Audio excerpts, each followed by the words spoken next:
हमारा उम्मीद है कि साउथ एंड नॉर्थ 24 परगना में 4 से 6 मीटर, यानी एक स्टोरी बिल्डिंग का आप 3 मीटर पकड़ें तो ये 2 स्टोरी बिल्डिंग का 6 मीटर होता है।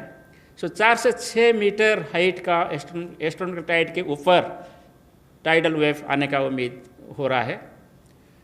ऐसे ही मिदनापुर डिस्ट्रिक्ट में 3 to 4 मीटर टाइडल वेव आने का भी हम उम्मीद कर रहे हैं।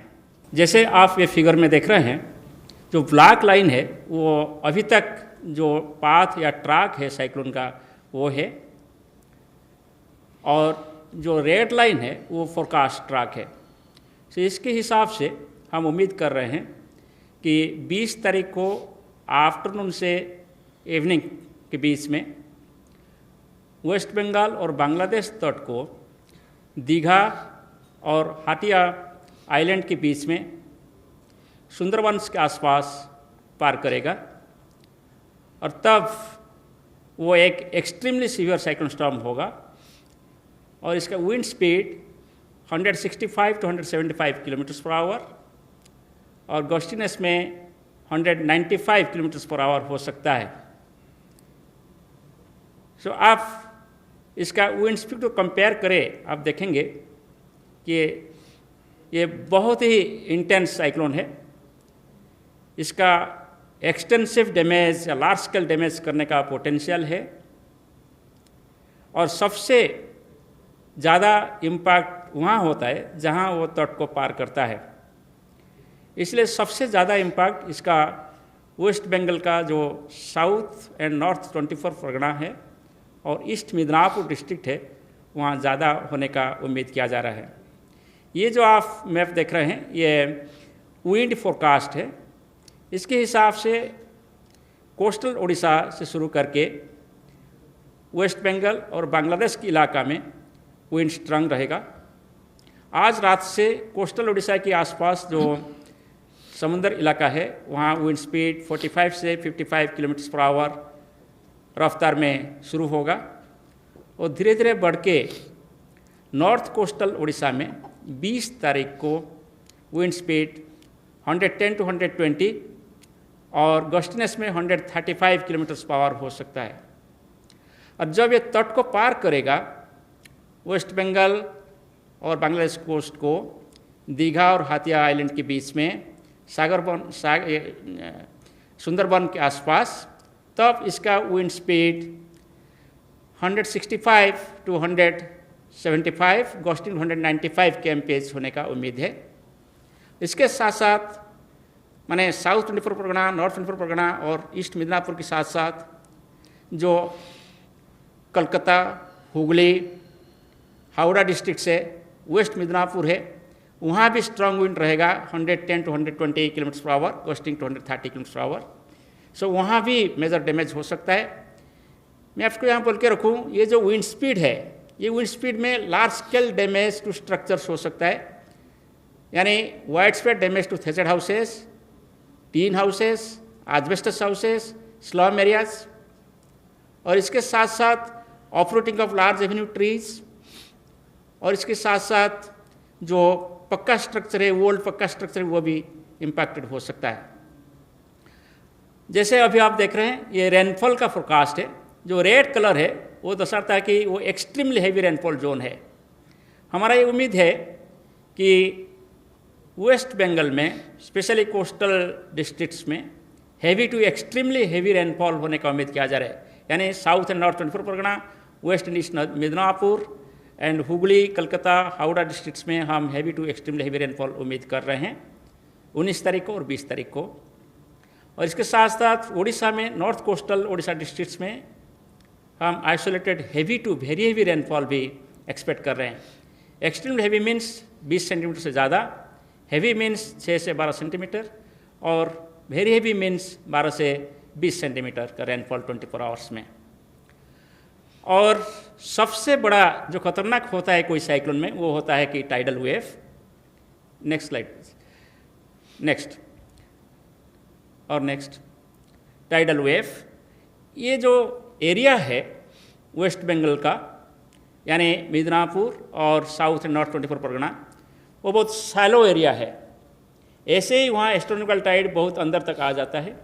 जब साइक्लोन आता है बहुत अंदर तक टाइडल वेव आ सकता है और टाइडल वेव बहुत ज़्यादा भी होता है।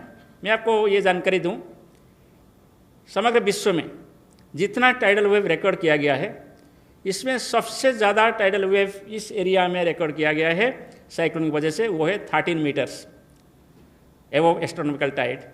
इस साइक्लोन की वजह से जो टाइडल वेव होने वाला है, हमारा उम्मीद है कि साउथ नॉर्थ 24 प्रोग्राम में 4 से 6 मीटर, यानी एक स्टोरी बिल्डिंग का आप 3 मीटर पकड़ें तो ये 2 स्टोरी बिल्डिंग का 6 मीटर होता है। सो 4 से 6 मीटर हाइट का एस्ट्रोनॉमिकल टाइड के ऊपर टाइडल वेव आने का उम्मीद हो रहा है। ऐसे ही मिदनापुर डिस्ट्रिक्ट में 3 to 4 मीटर टाइडल वेव आने का भी हम उम्मीद कर रहे हैं। और ये टाइडल वेव आफ्टरनून से नाइट तक 20 तारीख को आने का उम्मीद किया जा रहा है। और ये जो टाइडल वेव होता है वो सलाइन वाटर होता है, इसलिए ड्रिंकिंग वाटर का स्कैरसिटी हो जाता है। और इसके साथ साथ जो स्टैंडिंग क्रॉप्स है वो डैमेज हो जाता है। और इसके साथ साथ जो हाउसेस है वो भी अफेक्टेड हो जाता है। सो टाइडल वेव से जो इनंडेशन होता है, इसके साथ साथ हेवी रेनफॉल की वजह से भी इनंडेशन कंबाइंड हो जाता है। तो साइक्लोन जब क्रॉस करता है 3 तरीके का हजार्ड होता है, इसलिए साइक्लोन को हम मल्टी हजार्ड बोलते हैं। सो जो एक्सपेक्टेड डैमेज है ये विंड के साथ आप देखेंगे, हम एक्सटेंसिव डैमेज टू कच्चा हाउसेस और ओल्ड बैडली मैनेज्ड पक्का स्ट्रक्चर्स को भी डैमेज हो सकता है। तो फ्लाइंग ऑब्जेक्ट्स आ जाती है स्पीड में, जैसे कोई सिटी एरिया में होर्डिंग्स होता है, वो होर्डिंग्स से आपको प्रोजेक्टाइल जैसे आकर आपको व्हीकल को डैमेज कर सकता है। इसके साथ साथ ऑपरूटिंग हो सकता है ट्रीज का, और टेलीफोन और इलेक्ट्रिक पोल्स भी ऑपरूटिंग बेंडिंग वगैरह हो सकता है। रेल और रोड लिंक भी अफेक्टेड होता है, इसलिए इसका रेगुलेशन नहीं तो डाइवर्सन और सस्पेंशन जरूरी होता है। जो स्टैंडिंग क्रॉप्स होता है, प्लांटेशंस होता है, ऑर्चार्ड्स होता है, वो भी अफेक्टेड हो सकता है। और स्पेशली ये जो कोस्टल एरिया में पाम ट्रीज होता है, कोकोनट ट्रीज होता है, वो भी ब्लोइंग डाउन हो सकता है। बूसी ट्रीज लाइक मैंगो वो भी अपरूटिंग हो सकता है। और जो ये जो रिवर एरिया है वो ये डेल्टाइक एरिया है, बहुत सारे छोटा मोटा रिवर्स है वहाँ, क्योंकि वो गेंजेटिक डेल्टाइक एरिया है, Gangetic and Brahmaputra deltaic area है, इसलिए बहुत सारे बोट्स भी वहाँ चलता रहता है। जो बोट्स होता है, लार्ज बोट्स, शिप्स भी इसमें डैमेज हो सकता है। इसलिए हम ये सजेस्ट किए हैं कि total suspension of fishing operation 20 तक, और रेल एंड रोड ट्रैफिक को डाइवर्सन किया जाए, नहीं तो सस्पेंड किया जाए। और अफेक्टेड एरिया में लोग सेफ एरिया में अंदर रहना चाहिए और इवैक्यूएशन को मोबिलाइज किया जाए। जैसे प्रधान साहब बोल रहे थे, ऑलरेडी इवैक्यूएशन प्रोसेस में है। और मोटर बोट्स यानी शिपिंग एक्टिविटी को कम्प्लीटली बंद करना है। Next please. तो वेस्ट बंगाल के हिसाब से इसका इम्पैक्ट उड़ीसा में कम रहेगा। अकॉर्डिंगली डैमेज एक्सपेक्टेड उड़ीसा में कम ही होगा, मगर जो 110 से 120 और गस्टिनेस में 135 किलोमीटर प्रति घंटा जो विंड्स हम कोस्टल डिस्ट्रिक्ट जैसे बालासोर, भद्रक, जो कि नज़दीक होगा ट्रक के साथ, और जगतसिंहपुर, केंद्रापड़ा हो सकता है, वहाँ भी आपको थेचर्ड हाउसेस में डैमेज हो सकता है। और बेंडिंग और uprooting of some power and communication lines भी हो सकता है, पोल्स हो सकता है। इसमें भी वाइड स्प्रेड डैमेज हो सकता है जो स्टैंडिंग क्रॉप्स है, विंड की वजह से और बारिश की वजह से, प्लांटेशन से, ऑर्चार्ड से, और कोकोनट्स भी। स्मॉल बोट्स, कंट्री क्राफ्ट्स वगैरह भी अफेक्टेड होंगे। इसलिए हम ये सजेस्ट किए हैं, उड़ीसा के पास जो एरिया है वहाँ भी टोटल सस्पेंशन होना चाहिए। मैं नहीं बोलूँगा कि उड़ीसा, वेस्ट बंगाल, बांग्लादेश के पास जो entire North Bay of Bengal है वहाँ टोटल फिशिंग ऑपरेशन सस्पेंशन होना चाहिए कोई 20 तारीख तक। और यहाँ भी रेल और रोड ट्रैफिक को कोस्टल एरिया में डाइवर्सन या सस्पेंशन होना चाहिए, इसलिए हम एडवाइस दिए हैं। और पीपल जो अफेक्टेड एरिया है चारों डिस्ट्रिक्ट में, घर के अंदर रहना चाहिए जब साइक्लोन पास कर रहा होगा। और सभी मोटर बोट्स या कंट्री बोट्स, स्मॉल शिप्स को भी बंद रखना चाहिए।